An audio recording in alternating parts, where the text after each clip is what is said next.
People who are literally always late, why? 1. My little brother is chronically late, always has been his entire life. So many late slips getting to school. There was one time where I parked at the supermarket and waited in the car while he ran in. He said he would be 5 minutes. I said I'd time him. He came back 15 minutes later. I told him he had been gone for 15 minutes, and he was genuinely shocked. No way. I replied, you got out of the car at 3:04, it is now 3:19, you were indeed gone for 15 minutes. It seemed like the first time he realized that he didn't understand how long a minute was. He genuinely thought it had only been 5 minutes. 2. I once had a roommate who would never leave for anything until he was supposed to be there. He had this idea stuck in his head for years that you should never leave for anything until the event time. He got fired from job after job because he would never be on time. He was always whining that he missed the start of concerts, movies, etc., because he was always late. One time, he left to pick up his girlfriend in Vancouver, a 4-hour drive away, at the exact time she was due to arrive at the airport. He was over 4 hours late. They broke up soon after this. Being late is completely disrespectful to the people that are waiting for you. 3. I have a relative like this. Always one more thing to do. Oh, I should water the plants before I go. Now I'm ready. Oh, maybe I should pay that bill while I'm out. Now I'm ready. Is that a crease? Maybe I should just give this blouse a quick iron. 4. I had a gym buddy who was always 7 minutes late to our agreed upon time to meet and work out. This happened often enough for me to purposely arrive 7 minutes late myself, and we would start together. When I asked him about this, because it got annoying, he didn't even realize he was arriving late. I eventually figured out it took him 7 minutes to cycle from his home to the gym and that the time we agreed on was actually the time he left the house, not when he was supposed to arrive at his location. 5. Many years ago, I had a friend who agreed to meet me at the bus stop to head to college together. Every single time they would be 15 minutes late. Later on, when we were hanging out in their room, they told me they would see me from their window and that they would always spot me waiting at the bus stop, and that was their cue to start getting ready. No shame about it. I asked them to be more considerate of me, but it never changed. I stopped waiting for them but continued to be friends with them, despite how they would be late for everything. Years later, they get a job. Turns out they have no problem turning up on time for that. So we're not really friends anymore. 6. I have ADHD but am consistently early, it's an addiction for me to have 15 minutes to spare. In a way, it's also terrible because I'm so hyper-focused on being early that I can't think of anything else during the day. My partner is autistic and is always late. I suspect he gets it in his head that certain things take an exact amount of time. For example, it once took him only 15 minutes to get to work, so it must always take only 15 minutes to get to work, when it actually takes 20 on average, so he just carries on like that. 7.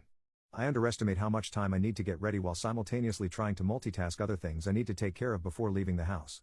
Sometimes, if it is early morning, I would have overslept. Sometimes, I just don't care to go, and you are seeing the result of me dragging myself out of the house. 8. I ended a friendship once because she was able to be on time for work, class, and events she planned, but never anything I planned. It was a choice she was making. What is the most ground swallow me up embarrassing moment that's ever happened to you? 1. I was working through a transaction with a couple. Whenever I asked the man a question, his wife would answer. I asked, does she ever let you speak for yourself? The wife responded with no. Not since his stroke. 2. I ran into an old coworker at McDonald's. Our tenures had overlapped by about a month and that was several years ago. He recognizes me and calls me over to his friends and tells them, this is the nicest guy I've ever met.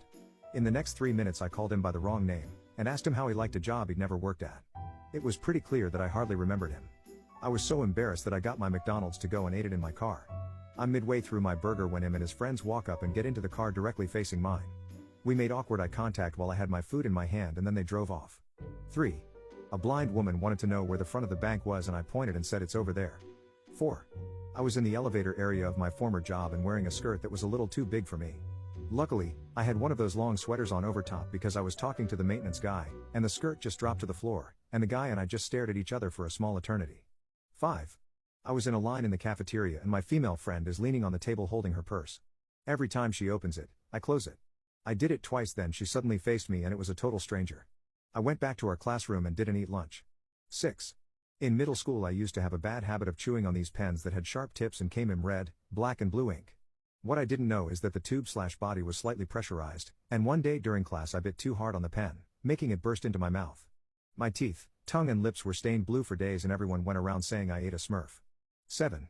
Ordered an Uber with my new boss on a business trip. Began making small talk with the driver to show her how great I am at talking to people. Driver was talking with his girlfriend on a headset. 8. I used to wait tables. During a busy Sunday post-church lunch rush, I had to make a sundae for a table in the very back corner of the restaurant. I get to the table and the entire party starts laughing. I'm standing there holding the sundae, super confused. I looked down and realized that I had somehow managed to get a large amount whipped cream directly over my lap while preparing the sundae. All I could do was put the sundae down and say, "Oh my gosh," and speed walk back through the entire restaurant to clean myself up. 9. In high school, I was hanging out with my group of friends at lunch. One of our friends walked up wearing a suit and started talking to one of my other friends. A few moments later, he says, "Okay guys, I'm heading out now. I'll be back tomorrow." So I replied excitedly, "All right man, have fun." He gave me the weird scowl look of betrayal I've ever seen. Somehow it slipped past my radar that his girlfriend had developed a super rare disease and passed away inside the time span of a week. All my friends were looking at me with the widest eyes as he walked away. 10. My wife once heard a girl's accent and asked if she was Australian. She was deaf. What caused the end of your marriage? 1. Our youngest was really ill. I took him to the emergency room 3 times. My husband complains about the cost each time and gaslighting me that I was overreacting. The 3rd time I had to carry him into the hospital, and our kid, 7, finally got a chest x-ray and within minutes we were in an ambulance. He had severe pneumonia. Looking back, honestly he was actively passing away. So after 4 IVs, breathing tube, pigtail tube to drain the fluid off his collapsing lung, x-ray after x-ray, CT scans, he finally turned a corner. But it wasn't a good prognosis. We were lucky. In the meantime, my mother-in-law came to help with our older child. She proceeded to get absolutely hammered every night she was here, a woman in her 70s, falling down drunk. I was so angry at her selfishness. Also, I missed my own mother's memorial service. Obviously, I had no choice, but it was still a blow. I wanted to be able to remember her with her sisters, see her face and hear her voice in them. Instead I listened in on speaker from far away. This was on day 12 of my youngest being hospitalized, and we were waiting to be discharged. I was emotionally, physically and mentally exhausted. And I just wanted to get my son home. As we are waiting for an available doctor to discharge us, my husband called and asked if he needed to be there for his child that barely pulled through, on the day of my mother's memorial service, while his mother was there making everything harder. The fact he even asked that question galled me. It took me 3 trips to the car by myself, since after that long we had clothes and toiletries, blankets and stuffies, puzzles, games, books etc. I couldn't look at my husband the same after that. 2. We were in an open marriage I knew nothing about. 3. I felt like a mother and I don't have children. 4. He lied about wanting children. He knew he was shooting blanks but let me have 2 procedures under general anesthesia to find out what was wrong with me. His mother ended up mentioning it because she thought for sure he had told me. 5. Coming home from a trip, my husband picked me up from the airport in my car. I noticed that the back window was cracked open.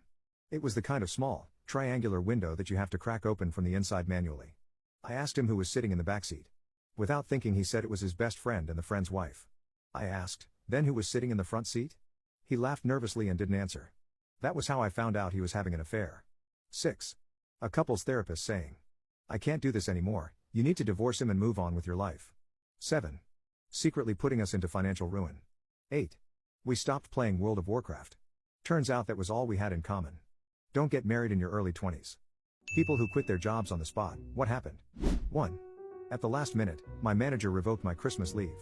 My wife was terminally ill, my daughter was about to move off to college, and it would be our last Christmas together, ever again. It's the only time in my life I've ever said F you to a boss's face. 2. I was working for a major video game company back in 2003. We were in crunch time, working from 7 a.m. to 2 a.m., 6 days a week. Right before lunch, our supervisor walks in and says, "Good news everyone, we get to come in on Sundays now, but it's only a half day." The moment he was done with his speech, I walked over to his desk and told him I was quitting immediately. He warned me that I would never work in the game industry again since I didn't give a proper 2 weeks notice. I told him that was fine and finished my day. I ended up working in the industry for another 3 years until I freaked out and quit for good. Never again. 3. I got told I wouldn't be getting a raise because I asked for the raise. But apparently, if I hadn't asked, I would have gotten it. My boss then said I was on the bad list of the higher boss, for asking, and that I wouldn't get a raise for at least a few months. Yeah, I quit right there. 4. Head mechanic at a small but busy bicycle shop. Been there 5 years or so with no raises other than the promise soon. The owner showed up with a nice new car and started the same old spiel about there not being enough money to offer a raise of any sort. Told him to get stuffed, walked out, and went down to the main competitor down the street. Better pay and better place to work. Once word got out I was there, a lot of the clientele followed me. The old place was out of business within about 9 months or so. 5. I had a verbal agreement with my manager that she'd reduce my hours so I could continue working during the school year. She put me on for 40 hours per week on the first school-time schedule. I spoke to her about it and reminded her of her word. She stonewalled and denied everything. I apologized and walked out of her office. I graduated and got a good job writing software. 30 years later, Kmart no longer exists. 6. Had a supervisor who was really unprofessional and disrespectful. When I turned in my 2 weeks, I also left a personal note for my manager telling them exactly why I was quitting and that I refused to work any more shifts with the supervisor during my exit period. First week was fine, but I walked in one day and there was the supervisor. Gave them a chance, but they quickly pulled some crap, so I walked out and skipped my remaining shifts. No spectacle, but I'm still proud that I stood up for myself. 7. District manager at Applebee's decided that my request off for a school competition, which I had put in months earlier and had been approved, was just not going to work anymore, and changed the schedule without telling me. I didn't come in because I didn't know. Then, like 2 months later, my mom called in for me because I was projectile vomiting from flu or food poisoning, and he yelled at her. As soon as I could walk without barfing, I took my uniform in, handed it to him, and left. 8. My boss had me riding in the same vehicle as someone he knew had a highly infectious illness, and it was our job to go into homes of both infants and elderly people.